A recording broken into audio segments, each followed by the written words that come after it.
Ang aga-aga kong nagising for today's video kasi yung apo ko, sabi niya, Lola, naririnig mo ba ang aking tiyan? Sabi ko, hindi. Bakit? Anong sabi ng tiyan mo? Sabi ng tiyan ko, kailangan ko nang kumain ng peanut butter cereal.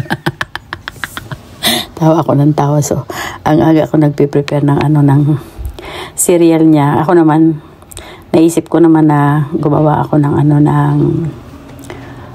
oatmeal. So, may oatmeal na natira yung anak ko sa pagluto niya ng cookies. So, madali lang naman, 1 minute lang yan lulutuin ko sa microwave. Pero, 1 minute lang yan luto na. Pero ako ginawa kong 2 minutes kasi malamig yung gatas. So, ayan, naglagay lang ako sa cup.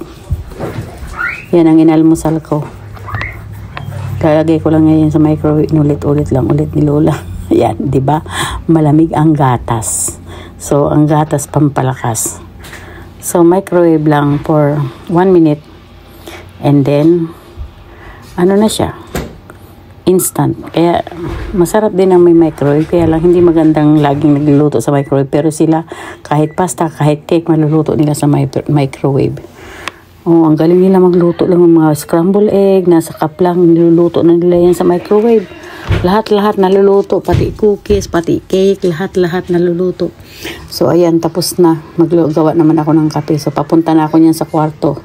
Pero nakalimutan ko yung aking oatmeal. Kape lang ang dala ko.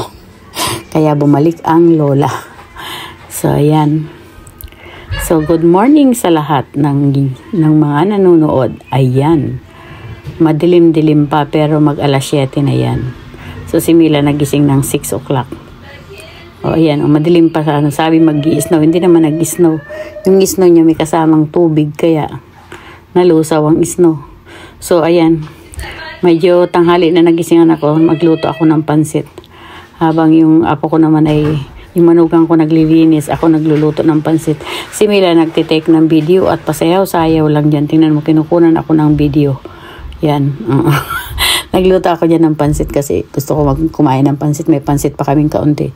So, dumating na ang anak ko na may listahan. Hindi nasunod ang listahan. Ang daming binili. Triple yata ang binili. Kasi siya lang ang mag-isa ang namalingke. Ganyan pag nag-isa. Pagdating ng bahay, doble-doble na ang laman ng rep. Ayan, nag-check up ng laman ng rep. Doble-doble kaya namiling